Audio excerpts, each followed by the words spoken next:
Is our government in the possession of a crash retrieval that was made not on planet Earth? We have a pretty good idea where those things were taken. It's not a secret anymore that those things have been retrieved. They've been retrieved all over the world by special teams.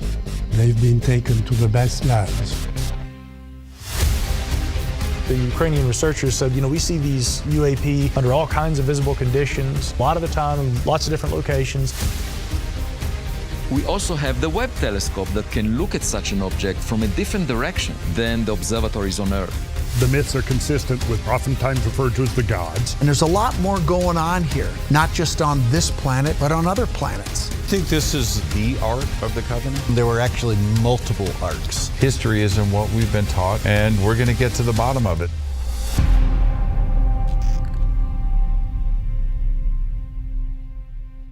Hi, I'm George Norrie, and welcome to our Coast to Coast AM YouTube channel. Have fun, tell your friends, and share us with everyone. You can also find us on Facebook, Twitter, Instagram, TikTok, and Coast to Coast AM's mobile app. And always remember to log on to our website at coasttocoastam.com for daily articles, the best paranormal information, and all you need to know about your favorite guests. And now you can become a Coast Insider directly through the Coast mobile app. We welcome our international listeners and even offer a free 2-week trial. So don't delay. Become an insider today. Welcome back to Coast AM. I'm your host, Jimmy Church. Ron Felber is a graduate of Georgetown University, where he received his BA, Loyola University, where he received his master's degree, and Drew University, where he received his doctorate. Ron has published 8 novels, including the Jack Madsen series, A Man of Interminate Value, and The Kafka Society, and 4 nonfiction books, including Il Dottore, The Double Life of a Mafia Doctor, which was the basis for the Fox primetime television series The Mob Doctor. Mr. Felber was a deputy sheriff transporting federal prisoners after graduating college. Those experiences were used for some of his early nonfiction articles written for the iconic True Detective magazine. His book is The Mojave Incident. It's the true story of Elise and Tom Gifford, who claimed to have been abducted by extraterrestrials during a desert camping trip not too far from the Coast to Coast studios. I would like to welcome to Coast AM Ron Felber. Ron, are you there, sir? I am, Jimmy. Good to be here. Ron, welcome to the program. Thank you. I have to start here with all of your True Detective and that type of writing, and then this story comes to you, which we'll talk about in just a bit about how that happened. But this was a first for you, and what was it like to write a book about E.T. and abductions? I think it showed me that the world really doesn't operate the way we think it does, that there's a lot more out there, that things are much more connected than we realize, and that a lot of things that we think are coincidences are not coincidences, and that there's a kind of curtain that occasionally opens up and people see a different, a greater world, another universe, maybe a parallel existence. But clearly, what we see in front of us and what most people take to be reality is anything but. This case, for the fans of this type of writing or investigation for that matter, this case is something that most out there haven't heard of yet, but yet it occurred. It goes back, it starts in 1989, 1990, 91, 92, and that's quite a bit ago. What separates this case from all of the other ones that are more mainstream, if I can think of something else, a better way to put it? Yeah, I think, this has been described as the most frightening UFO book ever written. And I guess, some people can look at it that way. But I would look at it as probably the broadest, the most detailed and specific, and with duration. You've got 2 individuals, a husband and a wife. These are, upwardly mobile college graduates with a couple of kids. The last thing in the world they wanted was to have a UFO alien abduction experience. But they did. And it was 8 hours of conscious exposure. and 4 hours that were recovered later through retrogressive hypnosis. Was it an easy book to write? It wasn't. It really wasn't, because it's so broad. It would be sort of like taking somebody that had never been to a city and putting them, in the middle of Manhattan. They'd see, buses and taxis and high-rises, and then say, okay, fine, describe that. What struck you, Ron, about Elise and Tom, about their integrity for you when you first sat down? Because you're dealing with the fantastical. You're dealing with something that most people just can't relate to. Yeah. And so what hit you about their integrity? I think that these were just really credible people that were almost like wounded psychologically from an experience that, I took them to see Dr. Bernard Bertone, who's the director of the National Center for Psychiatric Disorders in Washington, D.C. And he described them as suffering from the symptoms of POWs. Insomnia, sexual dysfunction, paranoia, just really rattled to the core by this experience, an experience they didn't really want to talk about. And Jimmy, what I looked at was, when you hear somebody sort of bragging about war stories, maybe in a bar, the first thing that comes to my mind is probably it isn't true, because the people that really saw combat in the Gulf War or Vietnam or wherever, they don't talk about it. And that's what impressed me about the Giffords. These were not, loudmouth braggarts or anything like that. They were very, very subdued, very almost embarrassed by the experience. This was a story they didn't really want to tell. And with your background, not only in law enforcement, but, detective work, were you able to apply your BS detector and look straight into their eyes and determine if somebody was being factual and telling the truth? Yeah, I very much so. At the time, I had a couple of kids and young kids and, wife that was a homemaker, and so we didn't have tons of money or anything like that. But I made a point of flying the Giffords to Washington, D.C., where they were examined by Bernard Bertone, Dr. Bernard Bertone, and then to Asheville, North Carolina, where they were retrogressed by Dr. William Annixter at the Mountain Center of Psychiatry, who works with the FBI victims who've been traumatized and need to recall detail, let's say, for to find the assailant. So we flew them there, and again, this was at my expense, and it wasn't like we had a lot of money. But I said, if I'm going to do this, we're going to do it right and to the best of my ability anyway. I want to back up. Let's just back up for a second. Sure. How did this case, because it's just not a known case, how did you find out about them, and was it, well, let's start there. Okay. I have a business background, so I was running a company, and it wasn't a sort of a mid-sized company these days, I guess, a couple $100 million though, and a large sales force. So one of the salespeople that we had in California became a friend of mine. So we'd have dinner when I was on the West Coast or he was on the East Coast. We would have dinner and whatnot, and we became pretty good friends. So he knew about my writing and enjoyed that, and I knew that he was a former varsity football player for the University of Redlands, and just a very capable, intelligent guy and a friend. So he said, I have a best friend that I played football with, who was All-State, and had an incredible experience that I think you should write about, and I'd like to introduce you to. It's he and his wife. They don't want to talk about this. They buried this deep inside, but I think it would be healthy if they told you their story and if you could document it, because it's the most incredible story I've ever heard. And this particular fellow, this mutual friend, was one of the very, very few people they confided in outside of their parents. Had you, at that point, familiarized yourself at all with ufology or other abduction cases, or was this completely new to you? At that time, it was completely new to me. It just, I'd heard, again, vaguely about Betty and Barney Hill.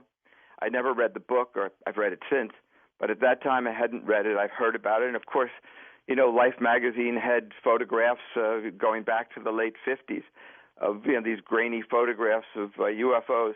So really that was the extent of my view of the topic. And actually, even from my side, when I first then heard what it was about, I told our mutual friend, look, I write biographies. Occasionally I write business articles, and I write spy novels because I like thrillers and whatnot. This just isn't something that's of great interest. He said, no. Once you meet these people, once you hear the depth and breadth of this story, this is a story that needs to be told, and you'll want to help convince them, and it will be good for them in the end. And so one of the things I think ultimately that was alluring to Tom and Elise Gifford was that I would take them to Washington, D.C. to be examined and to take tests for neurosis, for psychosis, for brain lesions, things of that nature. And then beyond that, to find the missing time that really plagues them in their dreams as nightmares. Now, before you went to Washington, D.C., after your friend informed you about the couple and the potential of getting involved in this, then you sat down and you met with Tom and Elise. And tell me about that first time that you sat down with them. Well, I mean, I have to say it was a little bit awkward, and we didn't really talk about their experience. We talked more about their kids, our kids, their kids. My wife was with me at the time, and so it was a very natural sort of course of discussion where I think they realized that we were not there to exploit them, and that we were genuinely interested in the story. And I think they formed a kind of trust, let's say. Yeah. And how was this about a year after the abduction, after the incident? Yeah. Mm-hmm. And was their memory at that point, were they still, were they discussing this in fresh memory? Oh, absolutely. I mean, this was like something that if you took a branding iron and put it on somebody's brain, that's what it's like. And, okay, so now you guys go to Washington, D.C., and I think at this point you must have had remained skeptical on this. I mean, were you hoping that the results in Washington, D.C. were going to be positive, or in the back of your mind were you hoping maybe that this story wasn't real? Because if it's real, it's very dangerous and it has implications. You know, that's true on a larger scale. On a smaller scale and individually for them, believe it or not, I think they were hoping that one of these medical doctors, psychiatrists, would come up with an alternate explanation that that filled the bill, so that they could sort of release themselves from what happened. An alternate, a counter explanation. Well, it could have been this or it could have been that made sense.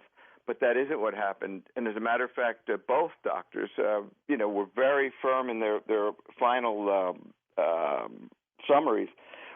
Dr. Vitone called this highly unusual, traumatizing events outside the realm of normal human experience.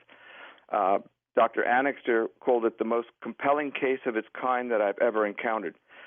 And the interesting thing, because, you always look again, as you say, sort of a police background.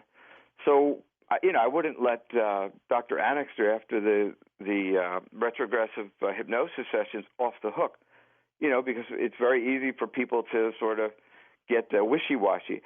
So I said, so what is your opinion? What is your professional opinion? So he went through, like Dr. Vitone did, the possibility of drugs, and that was eliminated for the simple reason that if they took LSD, let's say, which is not in their character, but let's just say that happened, or they took peyote or something, Tom would have one set of experiences, and Elise would have another, because it would come from their subconscious. But what happened was, when they were in this camper surrounded by these aliens, and we'll get to that, they were actually pinching themselves and saying, "Do you see? Tell me exactly what you see, moment to moment." They were comparing notes on every detail of what they saw. So we put that to the side, and Annixter said, "Look, looking at all the possibilities, the only one that really fits is that what they say happened to them, happened to them." If they were both taking drugs of some kind, they wouldn't necessarily share the same hallucination or share the same dream. Both doctors called that impossible. And what about a military exercise? What was the questions about that? Could they have witnessed some top secret black ops out in the Mojave Desert? Yeah, that is the first thing that occurred to me. And I even looked at it because as we'll get into it, they talk about red eyes, glowing objects dropping to the ground, etc. You could, put a scenario together where maybe an hallucinogen was dropped, but again, you'd have to eliminate the fact that they were pinching each other and saw exactly the same things. But I think Tom said it best, because the first thing he thought was that it was a military operation, maybe for Desert Storm or something, and they were caught in the middle of it. But then he said, it was too massive even for that. The craft, the ultimate mothership that they saw, very similar to the one that Fife Symington, the governor of Arizona, saw with his son during the Phoenix Light episode, was bigger than a football field. I mean, you're talking about something that's city blocks large. So no one, neither Elise nor Tom, believed anything like that, like a floating city could fly. What about, at that point, did you try to contact or look into any activities in the Mojave Desert around that time? And were there other sightings in the local media? Not that we could uncover, and I have to say, I really focused on them, and maybe that would be something of a flaw in my investigative technique, in that I really focused on them, their mental stability, their credibility, and I didn't contact the Air Force, for example. So you go down the checklist. It's not a military exercise. It's not hallucinogens. It's not their imagination. It wasn't a bad dream. You go down this checklist, and at the bottom of the checklist, the only thing that was left was an alien abduction and a close encounter of the fourth or fifth kind. Is that kind of how it went? It is, but I mean, I think we also had to eliminate, and again, if you met them, you would never think this, but some, people that haven't would say, well, maybe they're crazy. But we took that out of the equation also. I mean, they had a full medical examination. So it wasn't like they're neurotic. It wasn't like they were prone to fantasy or anything of that nature. So even that one was eliminated. Now, if you were going to, appear in court, right, and you're in front of a judge, and you've got one piece of evidence that you're going to push forward on behalf of the Giffords, and you've got one shot at it, what's that one piece of evidence that you push across the table? Well, I would say, the easiest is the transcripts from the hypnotic sessions, but even more compelling than that would be the videotapes or the audio tapes, because literally, particularly Elise, when she's talking, it's in a staccato, almost robotic voice, using words that just are so precise and so spot on that even though, again, she's a college graduate, intelligent woman, etc., this was a kind of English that was like nothing I've ever heard. Now, it's always about the evidence in any case. Mm-hmm. And in this case, you have a videotape of the regression, correct? Yes. You have the testimony of the two doctors. Yep. And will Tom and Elise come forward at any point and speak publicly? I don't think so. I think the doctors are probably very accessible. I don't think that's an issue. But I think that, these are people with children at this point, several children at various ages. And I think that the fellow has a career. I just don't think that they want that kind of exposure. Now, with the two doctors, one in Asheville and Vitone in Washington, D.C., are they worried about their reputations at all? Are they willing to go on the record? Yeah, I think they have been. They are on the record. They're very much on the record already. But if you're asking me, would they consent to an interview? My thought would be yes, sure they would. Ron, let's go back to 1989 and let's start there. They plan a little vacation and they have to work things out with their children, make plans, get a vehicle, a camper, and head out. So take us back to La Mirada and the events of that day before they hit the road. Sure. I think, if you had young kids, you know how it can be for young moms. I mean, they're with two children, let's say 2 and 5, that kind of age. So they want to get out. They want, as my wife used to say, I want to be with adults. So she was sort of antsy that way and wanted to go out and go to a place where they could dance and listen to some live music, etc. Counter to that really was Tom, her husband, who the season before had missed a shot at a mule deer in the Mojave Desert. And so he had a father who was a hunter and a brother who was a hunter who was with him. And they gave him quite a relentless hard time about missing the shot. Now, here's a football player, varsity football player, all-state football player, pretty competitive guy. I guess the last thing in the world he wants is his father and brother making fun of his marksmanship. So they had two different views of what would happen. They decided to compromise. And the idea was that he would take Elise to Whiskey Pete's, which is a sort of a nightclub place with live music and gambling over the Nevada border. And then they would go on a short distance into the Mojave Desert, where he would do his hunting the next day or two. So they'd both get what they wanted. Their parents were watching the kids. They'd head back, and everyone would be happy.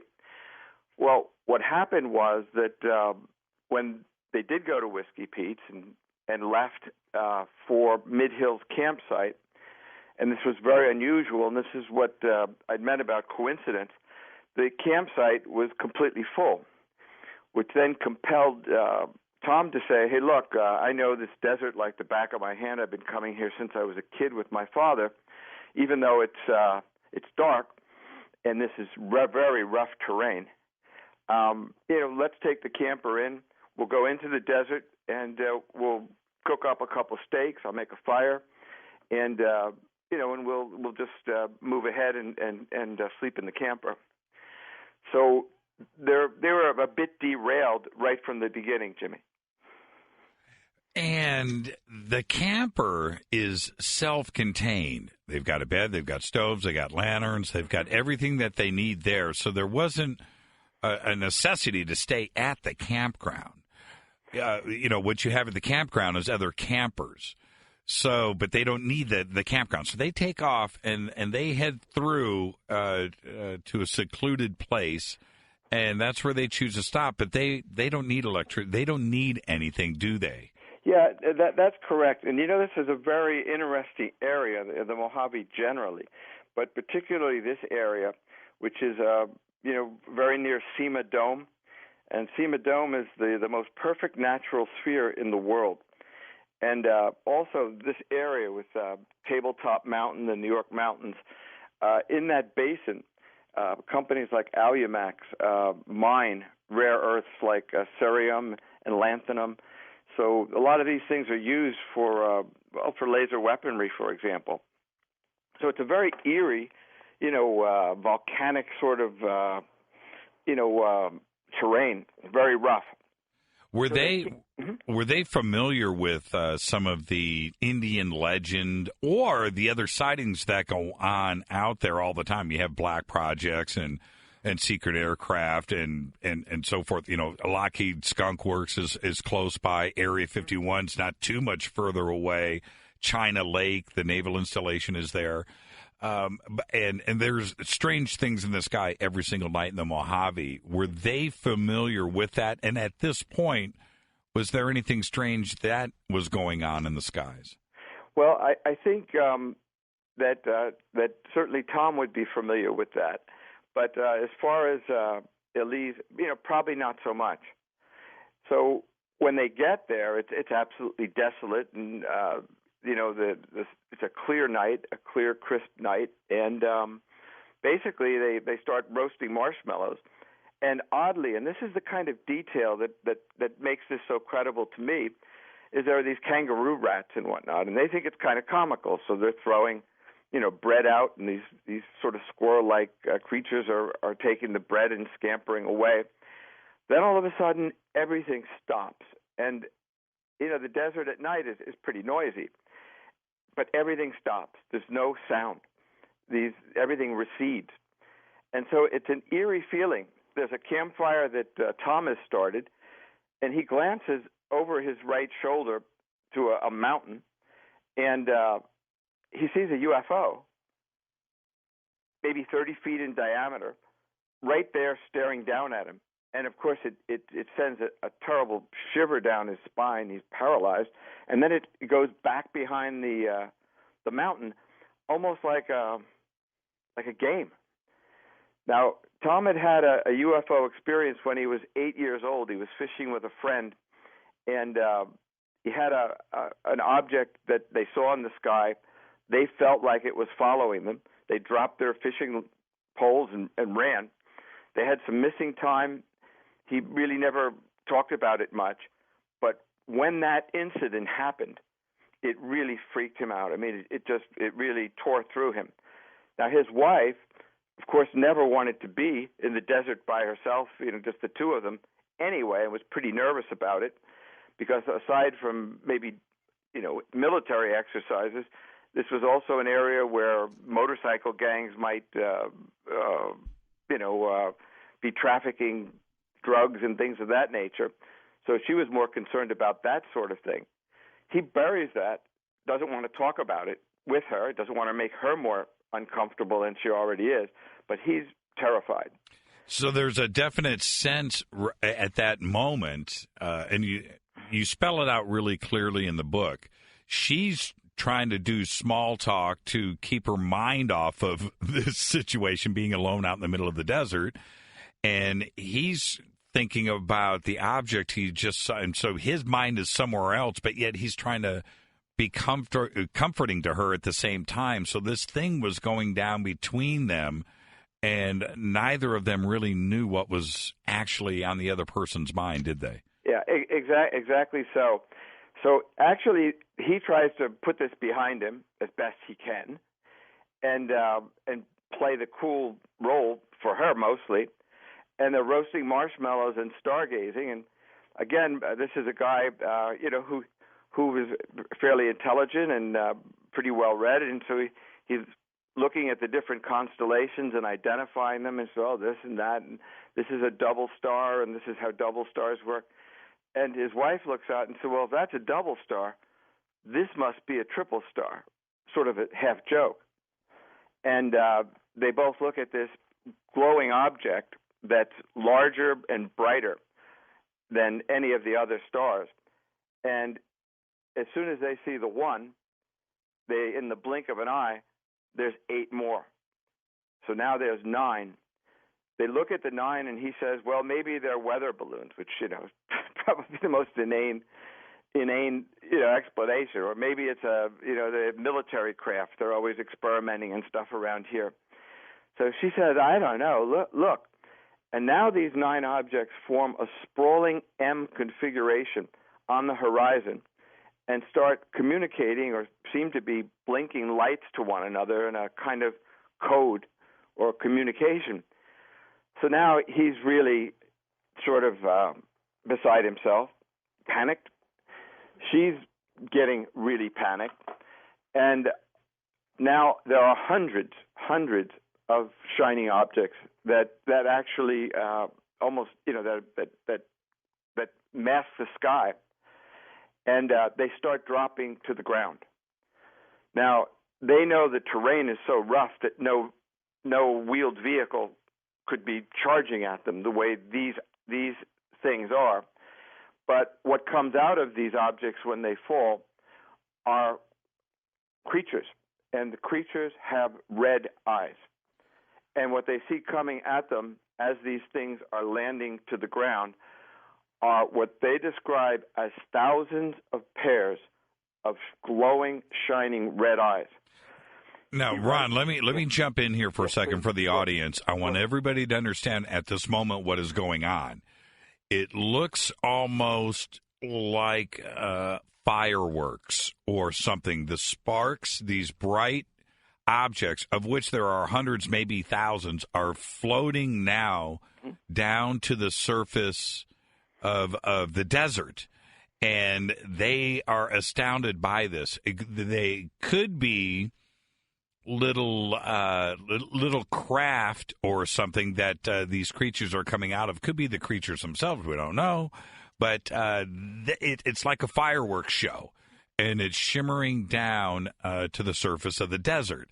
And at that point, what they see on each one of these shiny objects, it turns out to have a pair of red eyes. So now if you are looking at hundreds, if not maybe 1,000 objects out there, now you're looking at 2,000 eyes looking back at you and heading towards you. Take us to what happens next, Ron. Well, Elise says it's the Russians. We're being invaded by the Russians. Now, again, how much logic? But again, this is what makes it. This kind of detail is what makes it so credible to me, because I guess that's what you would say. I mean, what else could it be? We're being invaded. It must be the Russians or the Chinese, or this is something massive and an onslaught.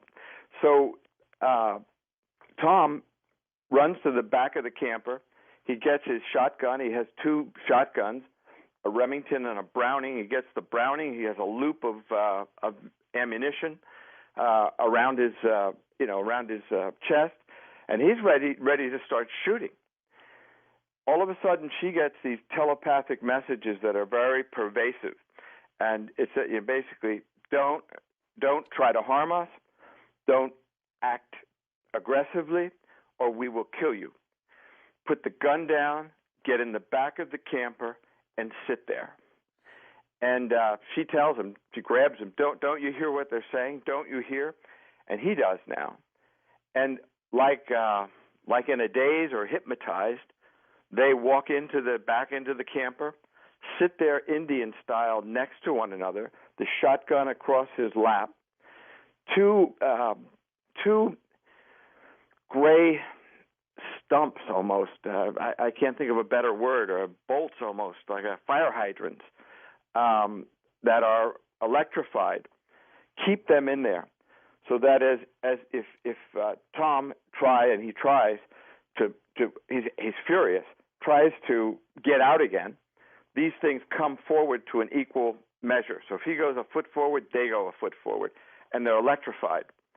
So he gets jolted a couple of times, and he realizes they're not getting out of the camper.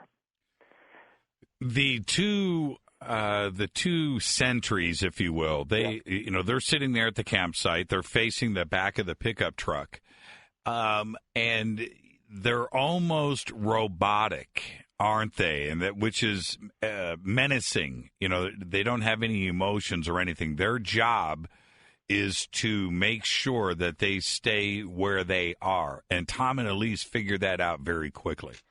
Absolutely. And this is where, again, the detail becomes, he's furious, He wants to defend his camper. He feels violated, so he's angry. But now they start to realize that this is something so strange and bizarre that an incredible thing is happening in their lives. They look up and they see a huge craft. And when I mentioned about Fife Symington, the governor of Arizona, talking about something that was city blocks in width and breadth, this is what they're talking about: a UFO, the mothership, that literally, he says, caps the valley. And there are 6 smaller craft hinged under it that are sort of miniature versions of the mother craft. A huge beam with a diameter perhaps of 200, 300 feet, that kind of diameter, shoots down and starts sucking things up, transporting in and out.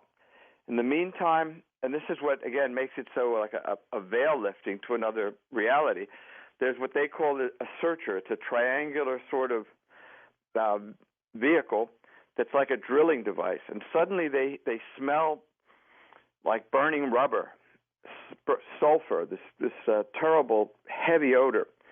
And they get the very specific impression that this searcher is mining, because it's picking things up out of the ground, and it's combing the desert bases, searching for something. They think minerals. And this huge craft is hovering above them, and in the meantime, the beings with red eyes, so there are really, a couple of different kinds of beings. The beings that were with red eyes, they call them gremlins. This is the word they use. But these are sort of malevolent creatures, like dwarves with red eyes, leather-type faces. It seems that they take glee almost in the horror. The more agitated the Giffords become, the more agitated they become.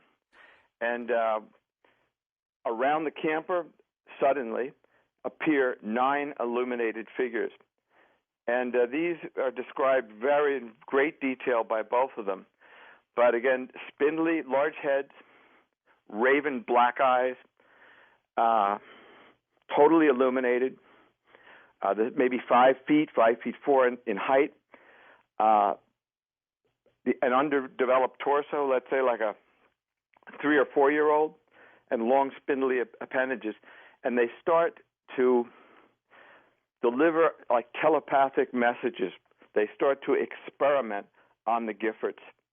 They start to pull, like with a syringe, the emotions out of their head and evoke terror, fear, a variety of emotions, like testing them as you would test perhaps a laboratory animal.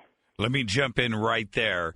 And just to recap, the Giffords are now surrounded by hundreds, maybe 1,000 little gremlins with red eyes surrounding the camper.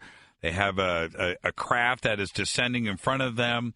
Other crafts have strung down onto the surface of the desert, and things are getting terrifying, and they can't do anything because they have a couple of guards right outside the back gate of their camp. The Coast mobile app is now available for download on iPhones and Android devices. You can become an insider directly through this app. This is a great option for our international listeners, and new users will also receive a free 2-week trial.